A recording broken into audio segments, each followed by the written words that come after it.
vaya a trabajar en el Goyeneche van a enfrentar noticias como que les va a llegar un paciente en hipotermia, probablemente intoxicado o quizás envenenado. El abandono de niños o de ancianos en la vía pública.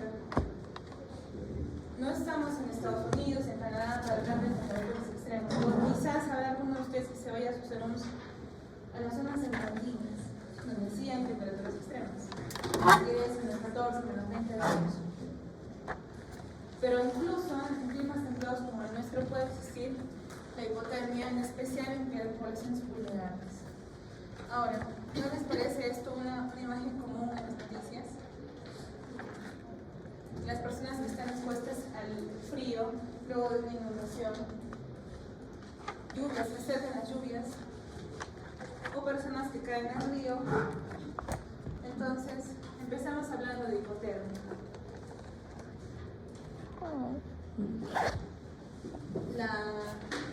La escala de Suiza viene siendo muy útil de forma didáctica para poder enseñar sobre los estados de hipotermia. Un estadio 1, por debajo de 35 grados hasta 32 grados, que habla de un paciente que está consciente y tirita. El tiriteo es una forma de mantener el calor. De tal manera que una de las primeras formas de recuperar el calor es el movimiento, si no tiene el paciente que camina o que haga ejercicio y de esa manera produzca calor. Un estadio 2 vendría siendo la pérdida del tiriteo y eso implica una alteración del estado de conciencia. En el 3 tenemos un paciente inconsciente, en coma. En el 4 tenemos estado de bajo gasto o parada cardíaca y el 5 es muerte por hipotermia. Esta es una pregunta, es una forma de enseñar hipotermia del ENAM, del examen de recientado. Entonces conviene que tenemos estos 5 estadios. Por debajo de 35 empezamos y vamos bajando a 32, 28, 24 y a menos de 15 grados. Entonces, alrededor de los 30 grados, cuando perdemos los 30 grados ya hablamos de una situación severa, en estado de coma o de inconsciencia.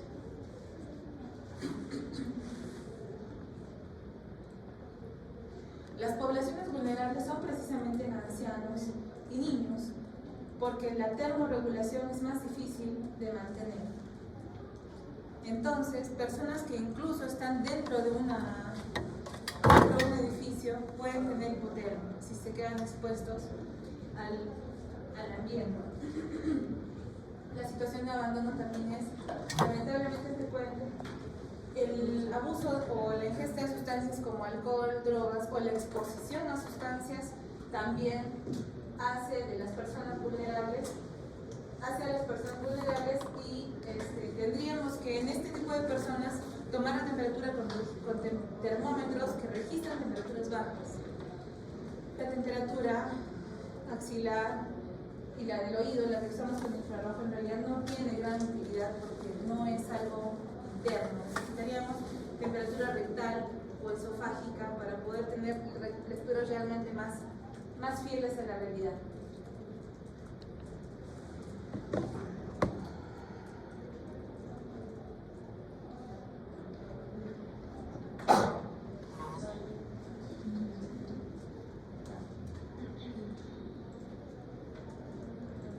¿Qué cambios esperamos encontrar en la hipotermia? ¿Vieron ustedes el Capitán América cuando lo congelan al chico y luego las congelan? Bien, eso sucede y es posible, obviamente es una película, ¿no? Pero podría ser posible hacerlo si es que nosotros primero logramos la hipotermia, porque eso reduce hasta 6 veces el metabolismo, hasta 6 veces el consumo de oxígeno. Entonces la célula puede ahorrar energía, disminuir su consumo y podríamos mantener más tiempo vivo al organismo. Entonces, los metabolismos de los medicamentos también se van a alargar. Y puede ser que si empezamos RCP a menos de 30 grados en una persona y empezamos con los fármacos, cuando recupere el metabolismo haga que se intoxique la persona. Entonces, no vamos a utilizar adrenalina a menos que tengamos más de 30 grados centígrados o que recuperemos por lo menos 30 grados centígrados en la víctima. podría ser que se alargue el tiempo. O sea, estamos hablando de más o menos unos 20 minutos de RCP, podremos hacer hasta 65 minutos de RCP, considerando que ha estado en hipotermia. Ahora, el tiempo para evaluación de un EKG o de un monitor se alarga 1 minuto. Decíamos, en 10 segundos tenemos que evaluar pulso, respiración ya.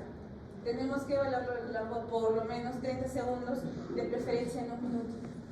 Si damos por muerte a la persona, porque tenemos que aparentemente no hay pulso, no hay respiración, o no vemos actividad eléctrica, tendríamos que mantener el control por lo menos 1 minuto para estar totalmente seguros antes de declarar el deceso. Y no podemos guiarnos de las pupilas, porque uno diría ya, las pupilas están dilatadas, sí, y eso podría ser por una injuria cerebral, sí, pero no dictamina la muerte cerebral. Hay personas que habiendo tenido pupilas dilatadas, luego, gracias a la hipotermia, recuperan funciones neurológicas completas o casi completas. Entonces, no vamos a perder de vista otras causas de parada cardíaca. Por ejemplo, ¿qué tal si esta persona ha tenido un infarto, se desmayó y quedó varada en la vía? ¿Qué tal si esta persona, no sé, no tuvo una falla renal, empezó con hipercalemia y de pronto se acalambró y se fue al agua? Y la rescatan del agua en hipotermia. Entonces también estamos obligados a pedir siempre y en todo paciente electrolitos, glucosa y sospechar otras causas, por ejemplo las de hipovolemia, hipoxia y trastornos como toxemias, taponamiento, neumotórax, todas las H y las T que ya conocemos. En el caso de que encontremos bradicardia, que sería una afectación cardíaca de la hipotermia, no estaría indicado tratarlo. Primero tendríamos que recuperar la temperatura y si permanece la bradicardia después de recuperar la temperatura, ahí sí estaría indicado el tratamiento. Vamos a buscar medidas generales vamos a hablar de recalentamiento pasivo y activo para poder mejorar la condición del paciente. En cuanto a medidas generales, obviamente retiramos al paciente del frío, de la exposición al frío. Hay que prevenir la pérdida de calor. No solo es suficiente quitar el frío, sino conservar el calor. Sé que suena repetitivo, pero no lo es. Si tenemos una persona que ha estado inmersa en aguas frías, en aguas heladas, primero retiramos a la persona del agua, que estuvo helado, y por radiación genera el frío. Y segundo, secamos a la persona y cubrimos, puede ser con mantas o con algún recubrimiento de aluminio, que es muy bueno para conservar el calor. ¿Sí? Y por favor, trasladen a centros adecuados. Estoy conversando con mis colegas, ustedes son mis colegas que van a ser internos, van a ser médicos generales, y de pronto alguno de ustedes será cardiólogo, no lo sé. Pero mientras seamos generales y mientras trabajemos en periferia, no nos olvidemos de pensar cuáles son nuestros centros de referencia que podrían atender a un paciente en hipotermia. ¿Sí? Ahora, el recalentamiento pasivo implica que el paciente pueda tiritar o moverse, o que le podamos colocar algo para que conserve el calor. El recalentamiento activo puede ser externo o interno. El recalentamiento externo es cuando colocamos mantas que irradien calor. Podemos colocar suero fisiológico tibio, podemos colocar el aire ambiental caliente.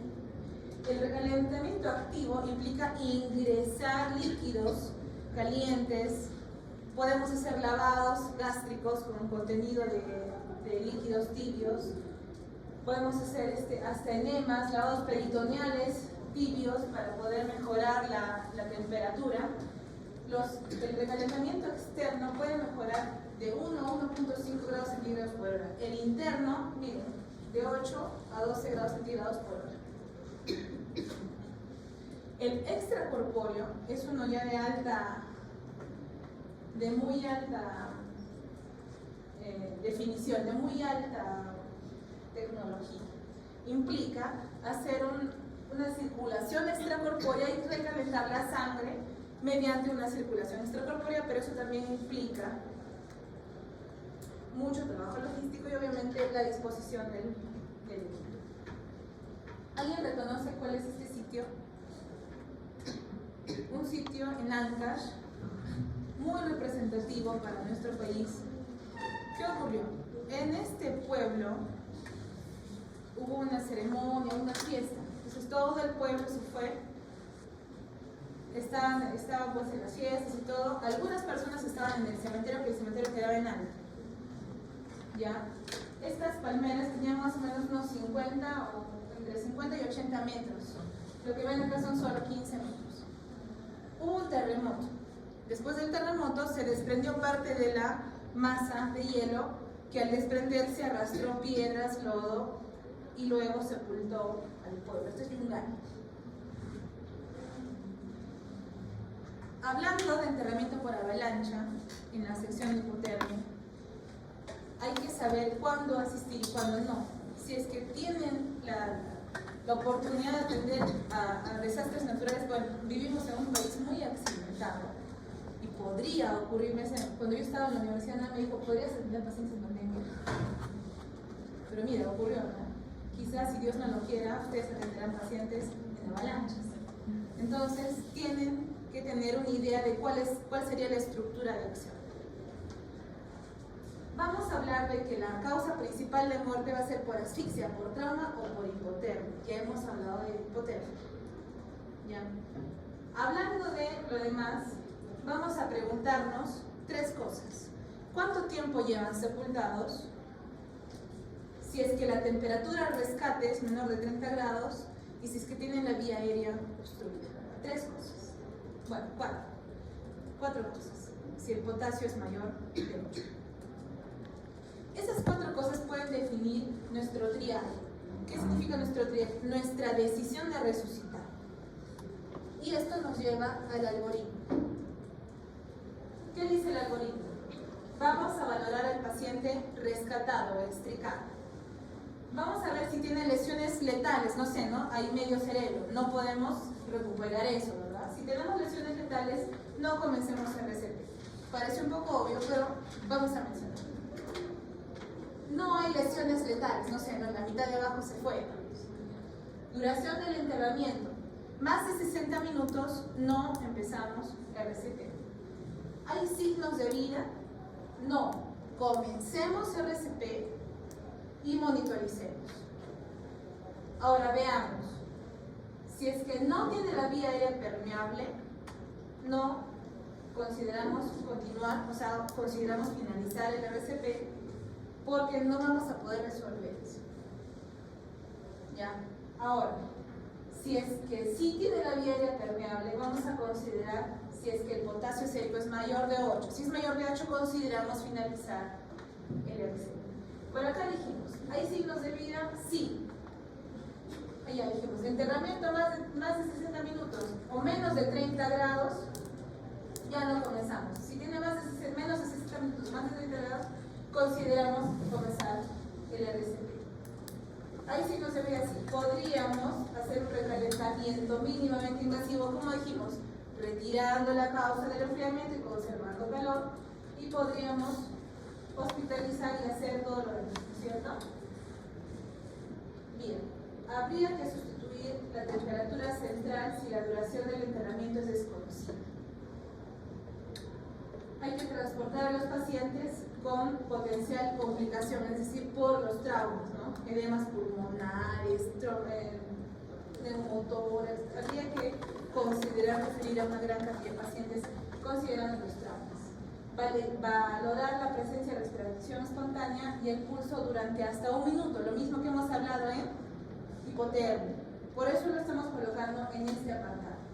Hay que transportar a los pacientes, hay que referirlos, no iniciar el RCP si el lugar no es seguro o si el ambiente no es seguro. Entonces, ese va a ser nuestro triaje. Ustedes van a ser los jefes del comando de un equipo de rescate porque ustedes son el médico de la ciudad. Imagínense ser el médico de esta ciudad y empezar a rescatar gente, no 800 manitos, sino ayúdame.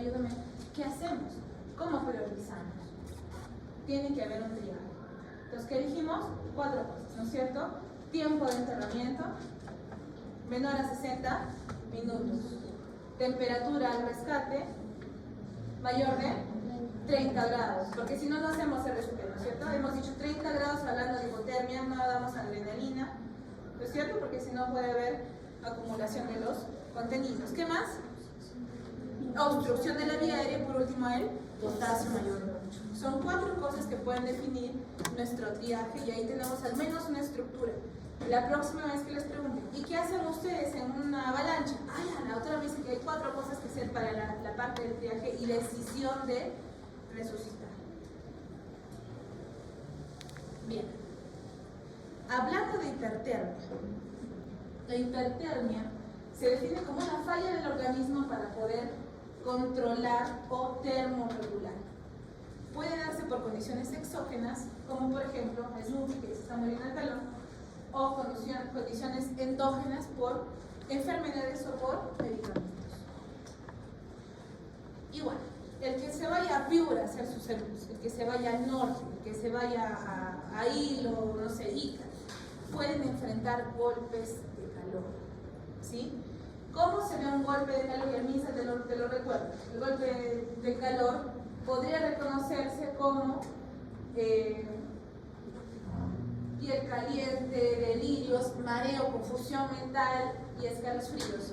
¿Es específico? No es nada específico. Uno diría, pero puede ser cualquier cosa. Sí, puede ser cualquier cosa, pero hay que pensar en un golpe de calor como parte de sus diagnósticos. Y casi todo es neurológico. Puede ser desde una simple hiperexcitación hasta, no sé, delirio, que es hablando un poquito, rascándola con rasgos esquizofrénicos, hasta confusión, incluso puede haber como escalofríos y convulsiones. Se habla de que más que una simple subida de la temperatura es una reacción inflamatoria. Como estado inflamatorio lleva la temperatura central por encima de 40. Cuando hemos hablado de hipotermia hemos hablado por debajo de 35. Cuando hablemos de hipertermia hablaremos más de 40. Bien. No solamente se acompaña de alteración del estado mental o de un trastorno del sensorio, sino de una disfunción orgánica variable. O sea, puede haber disfunción orgánica. Los golpes de calor afectan más nuevamente a poblaciones a riesgo, niños y ancianos. Puede ser que tengamos, y el golpe de calor, hay 2 tipos, el clásico, que es el por exposición al calor, o el determinado por esfuerzo. Muchos de ustedes van a trabajar, los van a invitar a trabajar en clínicas. Las clínicas trabajan con ambulancias, las ambulancias trabajan con los estadios. Entonces, les van a invitar a las maratones, a los partidos de fútbol, a las inauguraciones. Entonces piensen que hay mucha gente expuesta al sol y encima haciendo deporte. Entonces puede que ocurra que alguno de sus participantes tenga mucho calor y tenga un golpe de calor por esfuerzo. Ha habido paradas cardíacas durante partidos de fútbol, por eso existen los minutos de hidratación.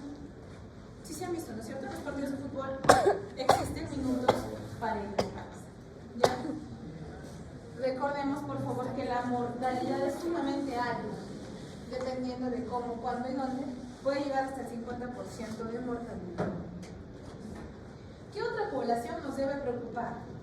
Aparte de los ancianos, las personas en situación de abandono, las personas con quemaduras. ¿Por qué? ¿Alguien sabe explicarme por qué las personas con quemaduras son una población de riesgo para hipertermia? ¿Por qué? Ya, en el momento de la quemadura sí, pero en personas que ya tienen cicatrices. No pueden sudar. Bien, no pueden sudar. Las glándulas sudoríparas se fueron con su dermis. Entonces, el hecho de que vean la piel completamente llana quiere decir que no hay glándulas sudoríparas. Entonces no van a poder sudar. ¿Este tipo de situaciones cómo es? ¿Qué es? ¿Cuál es esta condición? Hipertiroidismo. Personas que tienen un metabolismo muy acelerado y suelen ser calientes, rojitos, delgaditos, ¿sí? Temblorosos. dolorosos. ¿Ya? Bien. ¿Qué presentación clínica pueden esperar de sus pacientes? Personas inquietas o con algún trastorno neurológico pueden tener algo muy parecido a escalofríos, como si estuvieran con una infección o sepsis. Pueden presentar arritmias, falla renal, disfunción orgánica variable. ¿Sí?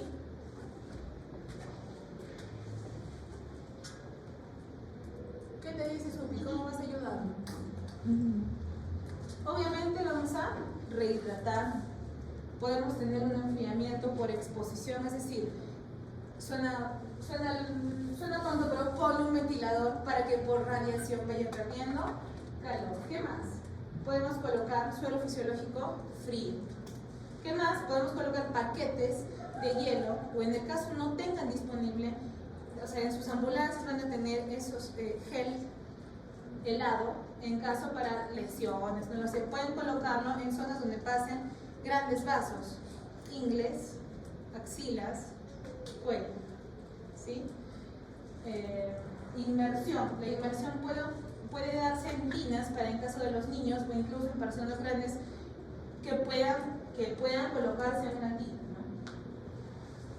La circulación extracorpórea también es una opción en el caso igual que en la hipotermia. En este apartado podemos hablar de la hipertermia maligna, que en realidad es una predisposición genética a la respuesta a algunos medicamentos de índole anestésico. Es algo completamente inesperado, usualmente es aparatoso y se manifiesta como sudoración profusa, aumento de la temperatura, y acá lo que hay que recordar es el dantroleno. No lo he encontrado en ninguna, he encontrado una sola pregunta del ENAM que contenga dantroleno, pero era como para descartar, o sea, no era la respuesta. Pero que sepa que sí está dentro del banco de preguntas del ENAM. Bien, ya se viene el verano, todo que lo sabes, Lupi también. Con el verano viene, que eso es limonada. Pero también viene el equipo de rescate, porque lamentablemente a veces la limonada puede ser hambre. Y ahora vamos a hablar de ahogamiento.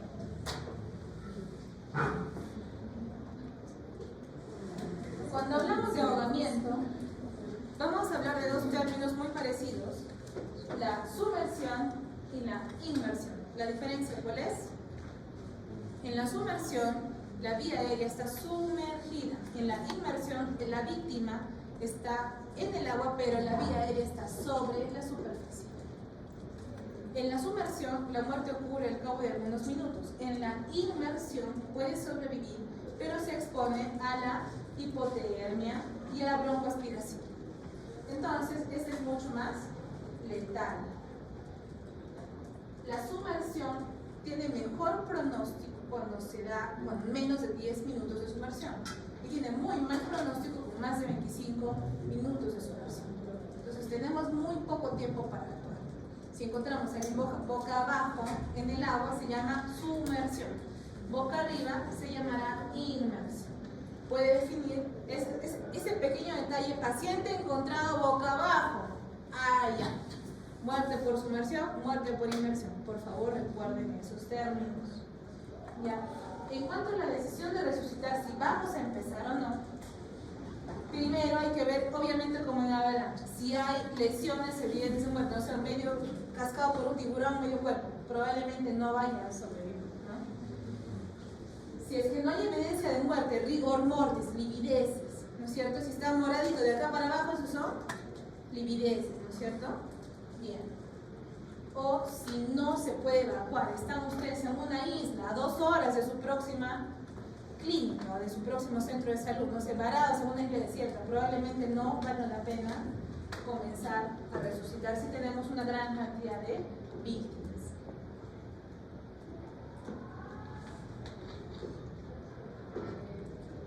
Entonces, ¿qué les dice Snoopy sobre el tratamiento para el ahogamiento? Tenemos 4 etapas. El rescate acuático, donde siempre es preferible que ustedes no ingresen al agua, lancen algún objeto flotante y luego recojan a la víctima. Si tienen que entrar al agua, no entren solos, entren con una segunda persona, porque el instinto de supervivencia de la víctima va a ser colocarse sobre ustedes y ahogarlos de repente sin la intención de matar, ¿no? Entonces no entren solos, o lanzan algo o entran dos rescatistas. En cuanto a si es que hubo, no sé, no están en las peñas en Catarín y ven que una persona se lanzó y cayó sobre la peña y luego se desnucó ahí, entonces probablemente sí tenga lesión cervical. Tratamos, es poco probable que una persona con lesión cervical sobreviva al recorrido, ya, o fallezca probablemente en los minutos por lesión medular, ya fallecen a las 2 horas más o menos. Pero en cualquier caso traten de moverlo en bloque. Para el rescate no se va a lograr, pero para el momento de la resucitación sí podrían colocar de costado en bloque. ¿Para qué? Para que pueda regurgitar todo el contenido que ha ingresado a los pulmones. El soporte vital básico debe priorizar el tema de la ventilación.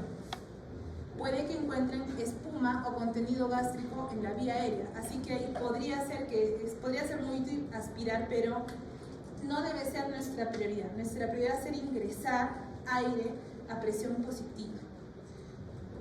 Habría que tener un ambú o tener la aventura de poder hacer la respiración boca a boca para salvar la vida, con 5 respiraciones de rescate, ya, para poder mejorar la ventilación. Luego la reanimación reinicia tal cual 32, pero primero sus 5 ventilaciones de rescate. Ojo, estamos hablando de diferencias con la resucitación habitual. Dijimos la semana pasada que nuestras diferencias iban a venir en esta clase y las estábamos mencionando, ¿sí? Ahora tenemos que secar siempre el tórax para el momento del rescate.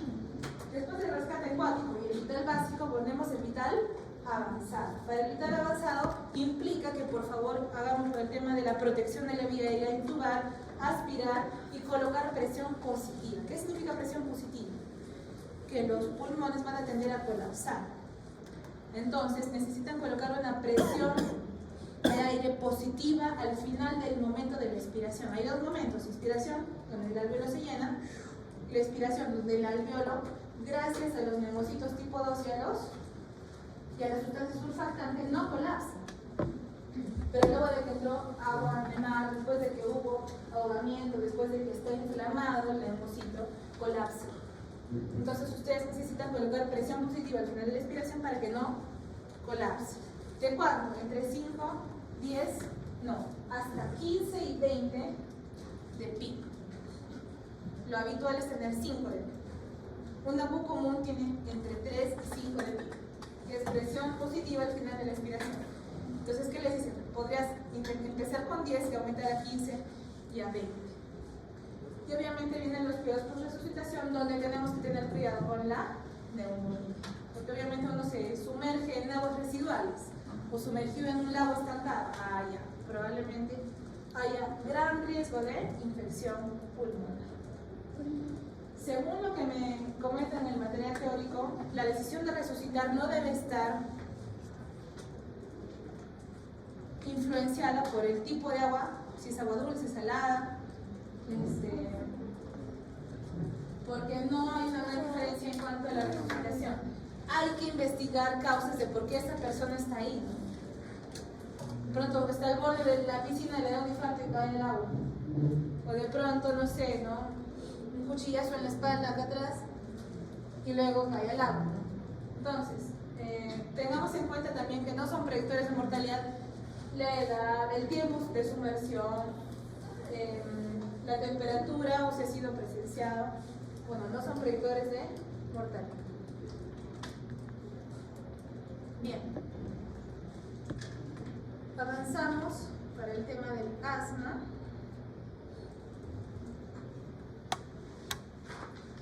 El asma implica no solamente broncoconstricción, sino aumento de las secreciones bronquiales. Vamos a considerar que el asma puede llevar a una parada cardíaca en situaciones como es cuando previamente ha habido intubación por asma cuando el paciente ha sido alguna vez hospitalizado por asma, esos son datos que nos da la familia. Si no está usando corticoides inhalados, cuando se combina con el uso de antidepresivos o cuando hay alergias alimentarias. Es una muy mala combinación tener asma y además tener alergias alimentarias.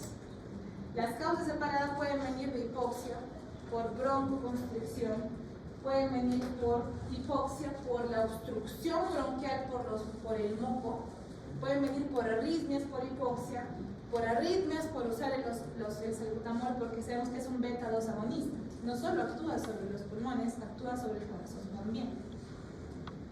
¿Qué genera?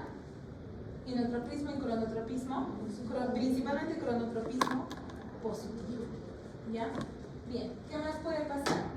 De que al momento de ingresar el aire, ingresa, pero ya no sale. Entonces, los pulmones, a modo de Tommy Jerry, que lo infla, y luego revienta, puede ocurrir, y eso se llama autopico, que aumenta la presión positiva dentro de los alveolos y puede reventar. Y eso genera neumotórax, usualmente bilateral.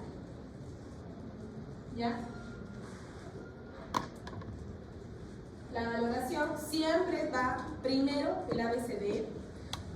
Usualmente podemos escuchar sibilancias, pero cuando hablamos de paro cardíaco, previo a paro cardíaco, ¿qué dijimos? Silencio.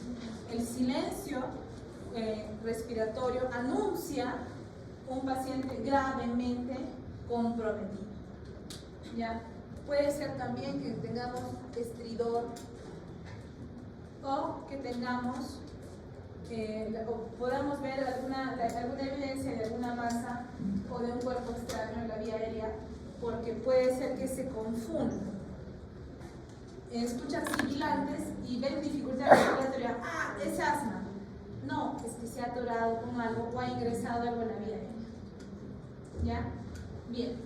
La gravedad del asma nos va a dictaminar un poco el tratamiento. Vamos a hablar de asma grave, asma de riesgo vital y asma casi fatal. Entonces, ¿qué dice? Cuando es asma grave, podemos mantener la frecuencia respiratoria alta para que haya, podemos ver que hay una gran frecuencia respiratoria. ¿De cuánto? De más de 25. Mayor de 110 de frecuencia cardíaca, hay incapacidad para completar frases. Es decir, paciente con asma que cuando habla se interrumpe a sí mismo, paciente con asma aguda grave. De riesgo vital implica que haya hipotensión, si ya estamos hablando de shock, alteración del sensorio, que haya presión pulmonar, presión de PO2 menor de 8 kilopascales. Les recuerdo que un kilopascal es como 7.5 milímetros de mercurio. 8 por 7.5 es más o menos 60. ¿Ya? Entonces, que tenga PO2 menor de 60 implica un asma de riesgo vital. Y casi fatal es cuando ya se incrementa el CO2, ¿ya? Y hay necesidad de ventilación mecánica con un PIB alto.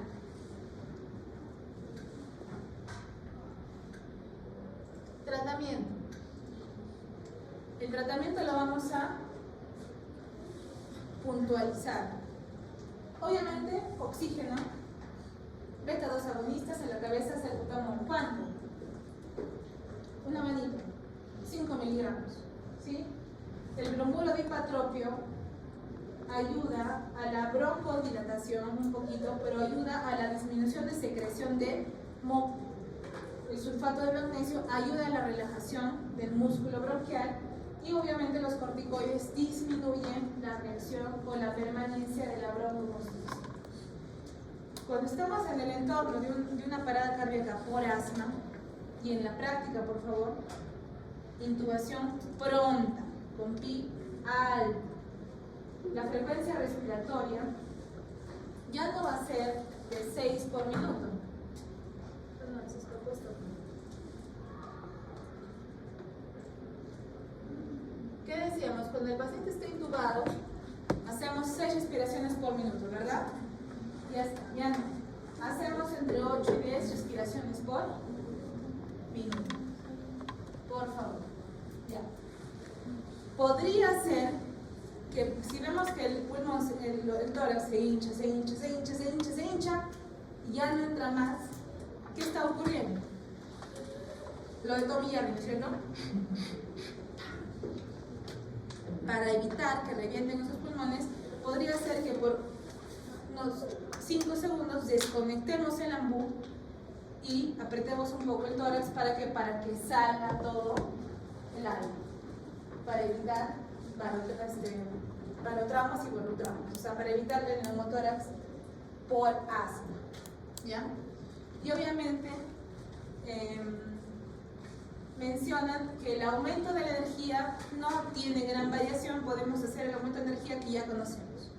Es decir, si a la primera desfibrila no salió, aumentamos la energía. Lo que ya sabemos de eso sí se mantiene, ¿ya?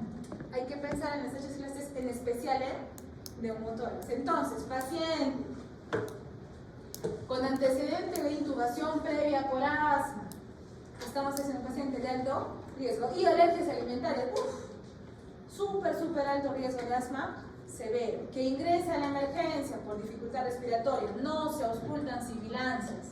Eso de no se auscultan sibilancias, a un porcentaje de ustedes les va a decir, no es asma.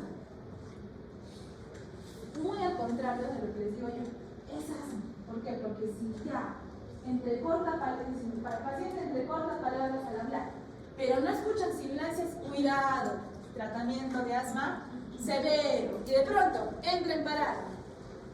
Escuchan, no escuchan, muy a un lado, el otro sí.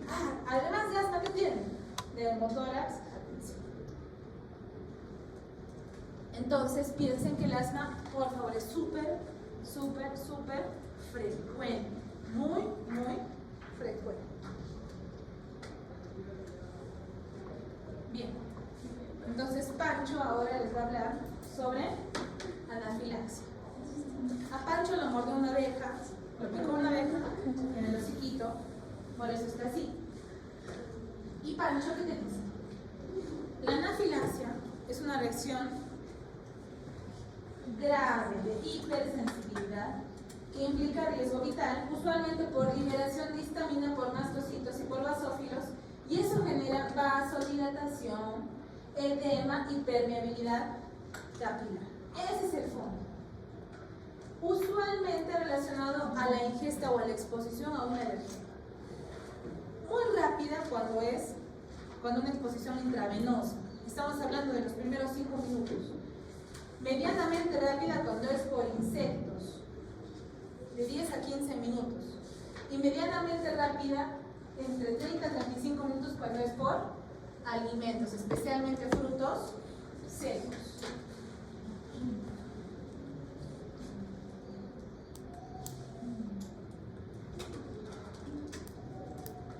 ¿Qué más te dice Pancho? ¿Cómo vas a reconocer a un paciente que tenga una probable anafilaxia? Te dice Pancho, es una reacción de inicio súbito. Cuando ustedes preguntan, ¿usted es alérgico a algún medicamento? Sí. Te van a decir, la dexametasona. Qué raro. ¿Y qué pasó? Es que me pusieron un día y al día siguiente se me echaron las piernas. ¿Será una reacción de anafilaxia? Probablemente no. Entonces ustedes no se crean todo lo que les dicen. Pregunten, ¿y qué pasó con la así? Al modo de chisme, de vieja chismosa, ¿y qué pasó con la dexametasona? ¿Qué te pasó? Ay, es que se me echaron los pies al día siguiente. O se me echó la cara al día siguiente porque es que ustedes dexametasona 5 días. ¿No es cierto? Y ahí, de ahí soy alérgica. Poco probable. ¿Por qué? Porque es una reacción súbita. Máximo 35 minutos cuando esté alimentado. ¿Ya? ¿Qué más debemos hacer? El abecedario. A. Obstrucción de la vía aérea por edema o angioedema. B. Disneas, sibilancias, algo que implique edema de la mucosa bronquial. C. Hay shock. ¿Por qué? Porque si hay edema, significa que de algún lugar salió líquido. ¿De dónde? Del intravascular. ¿Qué más dijimos? Hay permeabilidad capilar. Los capilares, no estamos hablando de los grandes vasos, los capilares que tienen la mayor extensión de todo el cuerpo, se permeabiliza y escapa todo el intravascular, obviamente se va del intravascular, o sea, genera shock. El shock, o sea, la hipovolemia, ¿qué le va a decir al corazón? El corazón se quedó sin sus baldes de sangre. De tener 800 baldes de sangre se queda con 20. Entonces, ¿qué hace el corazón? Más rápido, ¿no es cierto? ¿Qué más puede haber? Si el cerebro se quedó sin su gasto cardíaco, porque ya no hay volumen, hay hipoperfusión cerebral y hay alteración del sensor. ¿Qué más puede haber? En el 80% de los casos hay manifestaciones térmicas. ¿Con qué? Con agones, con enrojecimiento, ¿sí? Pero en el 20% de los casos que no es nada diseñable pueden no aparecer. ¿Ya? Bien.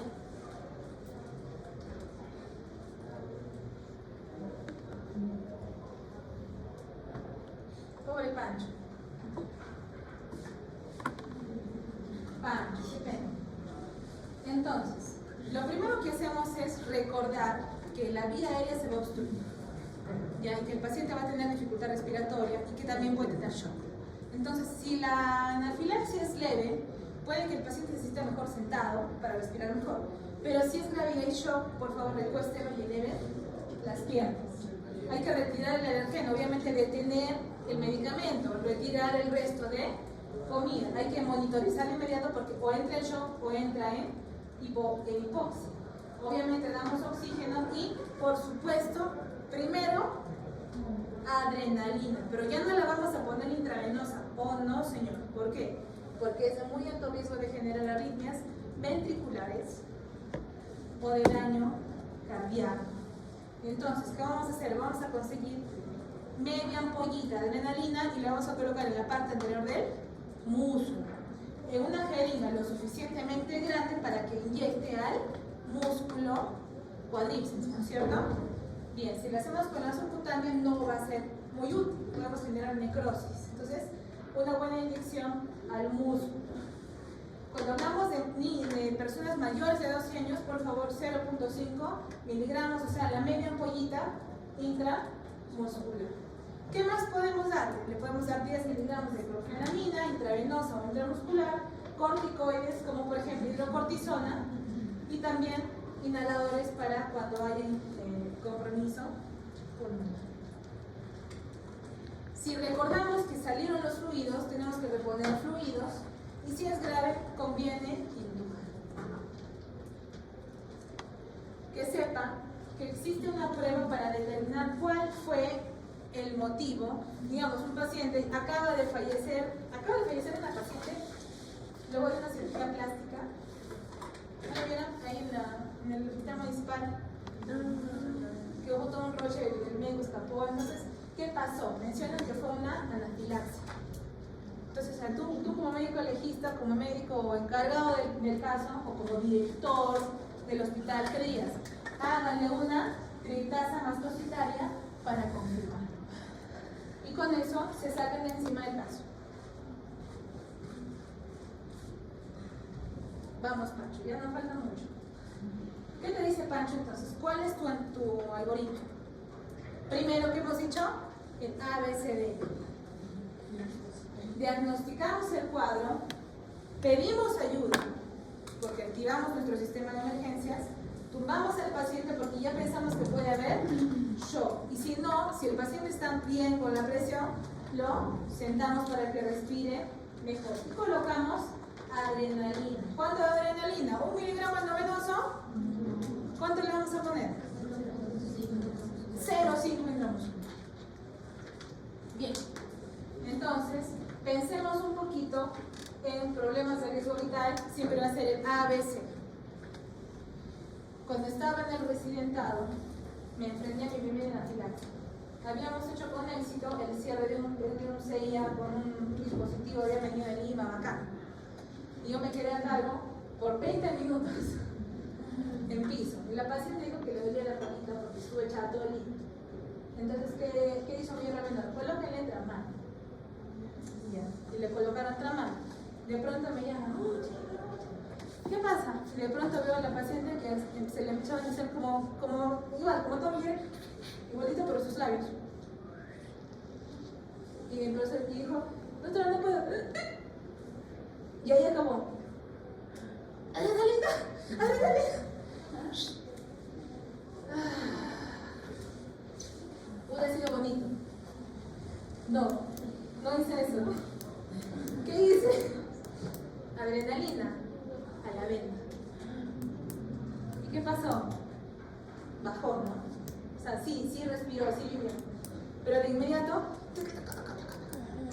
taquicardia. Menos mal el aparato no se movió de donde estaba. Pero estuvo una semana en la unidad de cuidados coronarios por mi culpa. ¿Por qué? Porque le provoqué otra consulta. Lección aprendida. Entonces, aprendan ustedes mi lección. Nunca jamás a la vena, todo al músculo. Puede ser incluso acá, si no disponen de una piernita. Pero, por favor, al músculo, jamás nunca a la vena. Bien.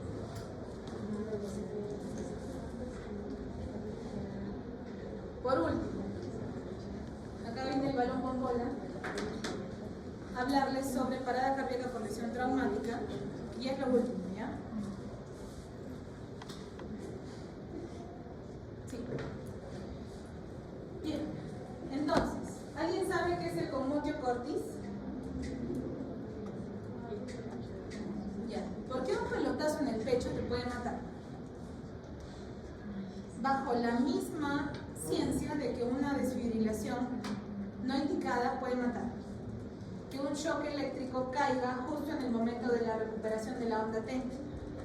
Entonces, mencionan en su material teórico que seguro están leyendo a 20 milisegundos del inicio de la onda T. A 20 milisegundos es medio cuadradito, o sea, porque cada cuadrito puede tomar de 40 milisegundos. Entonces, a 20 milisegundos de la onda T. Entonces, a este chico, es un video donde el chico recibe el pelotazo y luego entra en parada cardíaca y la noticia es chico muere luego del pelotazo. Entonces, ¿qué les dije? Que ustedes los van a invitar a los partidos, los van a invitar a los partidos de fútbol, del Melgar, de la Alianza, de cualquiera. ¿Y qué hay en el partido? Hay un arquero. Pronto viene Pablo Guerrero. No, ya no. ¿Quién viene? Valera, ya, vale. Va Valera, el pelotazo del gol de Rusia, ¿no es cierto? Yo lo vi. Como de medio cancha, patacazo así y que te da en el pecho. Si cae en el momento incorrecto, entra en fibrilación ventricular. Ha ocurrido, ¿ya? ¿Qué más puede ocurrir? Lamentablemente los celulares los tenemos muy a la mano. Te distraes y de pronto, ¿qué pasa con esta chica? Se distrajo y dio con el timón en el pecho. También puede ocurrir. Obviamente, un cuchillazo en el pecho es algo difícil de superar y esto es un neumotórax a tensión. En este tipo de casos también se modifica el algoritmo. La prioridad es resolver la causa traumática. La prioridad no son las compresiones. Sí, las compresiones van a salvar la vida, sí, son importantes, pero tu prioridad es resolver la causa traumática. Y balón con bola te dice: paciente con lesión traumática, parada cardíaca o periparada, considere causa no traumática. Hay que investigar si hay alguna causa no traumática también.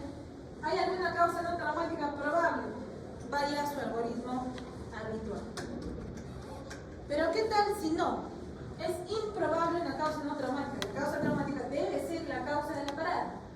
Entonces busque causas reversibles, las H sinestésicas, principalmente hipovolemia y hipoxia. Entonces, control de hemorragias catastróficas, maximizar el control de la vía aérea y la oxigenación, descompresión torácica si es que hay, neumotórax unilateral o bilateral, alivio del taponamiento cardíaco, y hay que ver si es que el paciente va a ir a cirugía para control de hemorragias. Y en ese caso el algoritmo te dice las 4 horas. ¿Tienes un espacio de como 10 minutos para poder hacerlo? ¿Tienes algún personal con la experiencia? ¿Tienes algún personal con el equipamiento? ¿Estás en un entorno seguro para poder hacerlo? Si tienes las 4 es, procede. Por ejemplo, una cesárea de urgencia. Pero no estamos llegando todavía a gestantes. Pero podría ser. El doctor Torres de la Gala, no sé si lo han oído hablar de, le decíamos el macho Torres de la Gala. Él ya estaba a un año de jubilarse cuando yo ingresé al internado en el 2015, y teniendo 69 años era todo un galán. Entraba el mejor vestido, el mejor parado, y había siempre pegada en el periódico mural la noticia: ginecólogo salva gestante realizando cesárea shock. ¿Por quién? Por el macho Torres de la Gala. Con amplia experiencia, con espacio para salvar a una persona que estaba emparada, la gestante estaba emparada, con el equipamiento, solicitó todo el equipamiento, se lo llevaron en menos de 10 minutos, y en el entorno hicieron una mini sala de operaciones en shock trauma y salvó la vida del bebé. Ya, porque cuando hablamos de gestantes, vamos a hablar que también modifica un poquito el algoritmo de soporte, donde la prioridad es sacar al bebé. ¿Ya?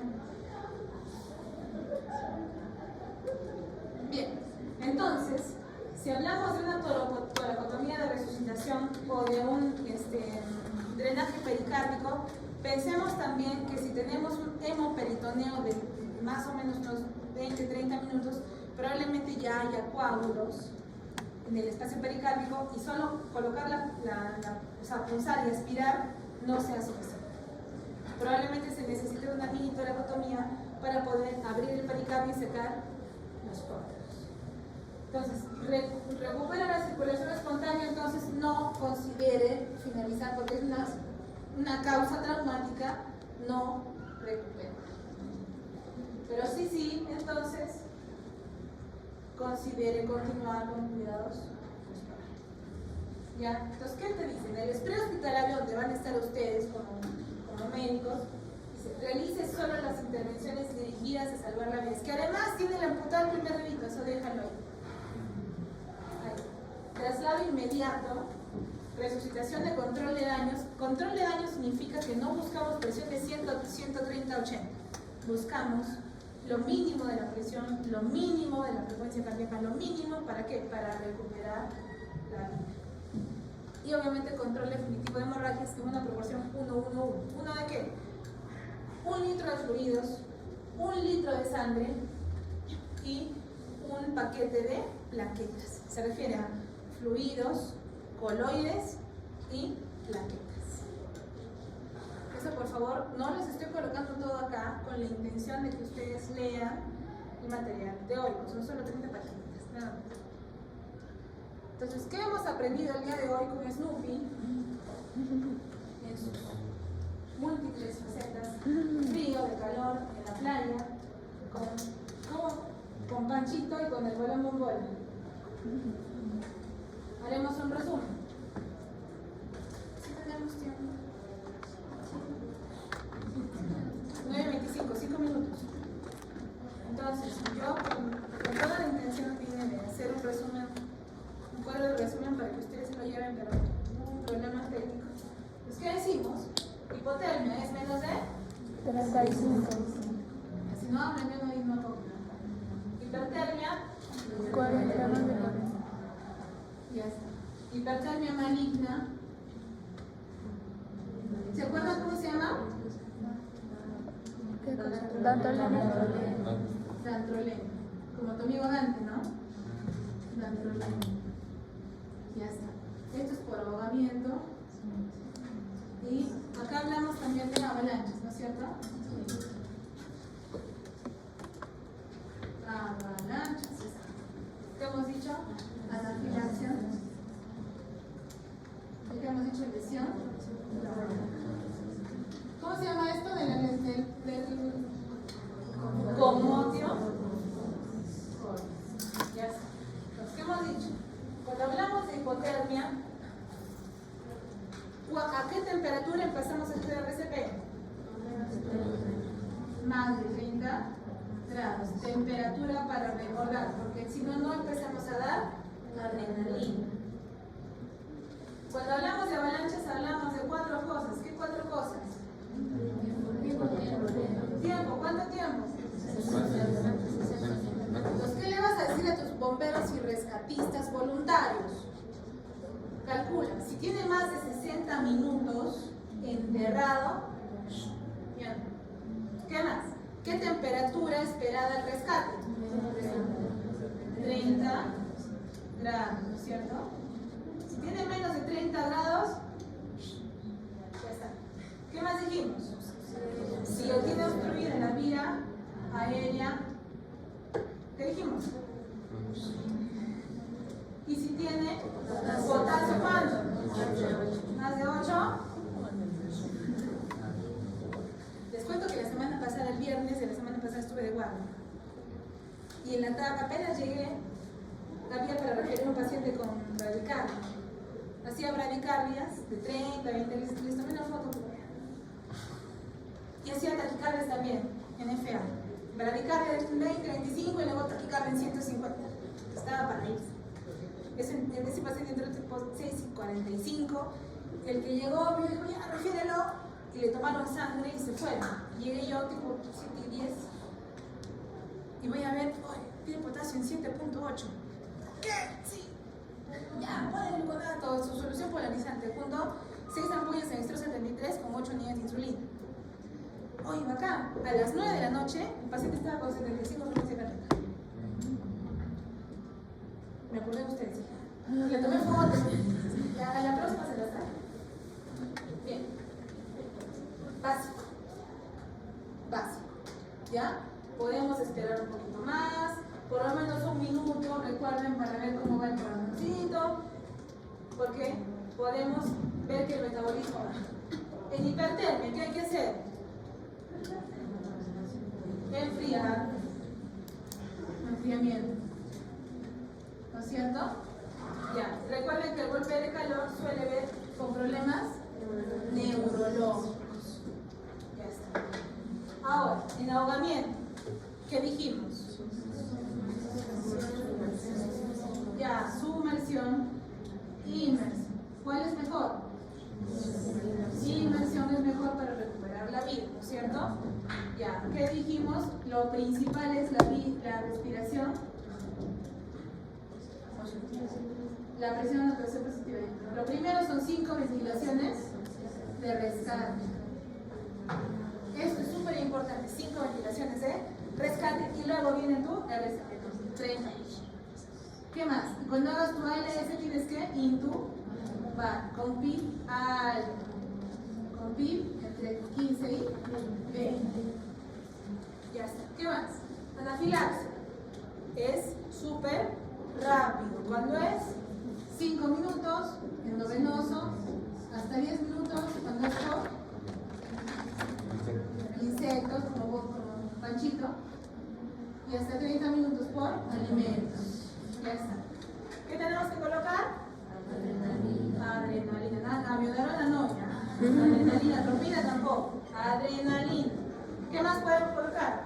Clorfenamina, corticoides, ¿qué? Hidrocortisona. ¿Y por qué no dexametasona? Por el tiempo de acción. Hidrocortisona mucho más rápido, ya, con menos efectos corticoides, o sea, de glucocórtico. Eso es más hidrocortico. ¿Bien? Lesiones traumáticas. Lo primero es resolver la lesión traumática y lo segundo es el fluorescente. ¿Sí? Bien, chicos, esa ha sido la clase de hoy. Saquen su vasito. Primer paso. Paciente de 68 años, hipertenso, en tratamiento con furosemida, 80 miligramos al día por edema. Acude por debilidad muscular, calvicie, mareos y palpitaciones, presión normal y por reflexión. Fíjate, ondas de largo, radical.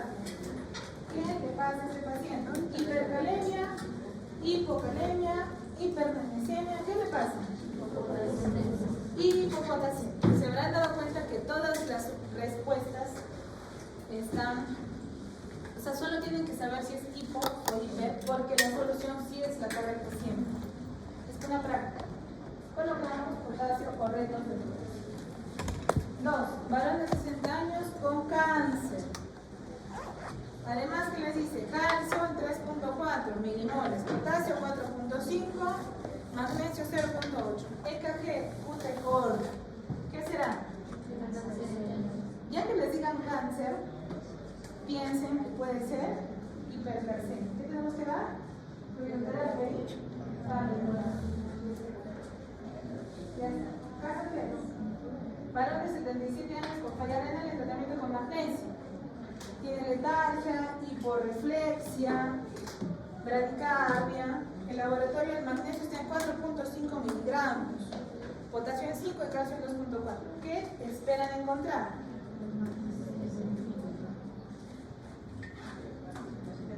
Hipermagnesemia. ¿Ya? La hipermagnesemia se da con disminución de los reflejos acetinosos y se da en el contexto de un paciente que no puede eliminar sustancias por falla renal.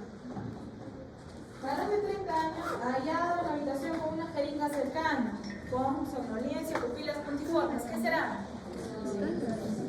Porofilia. ¿Qué le vamos a dar? 0.4 a 2 miligramos.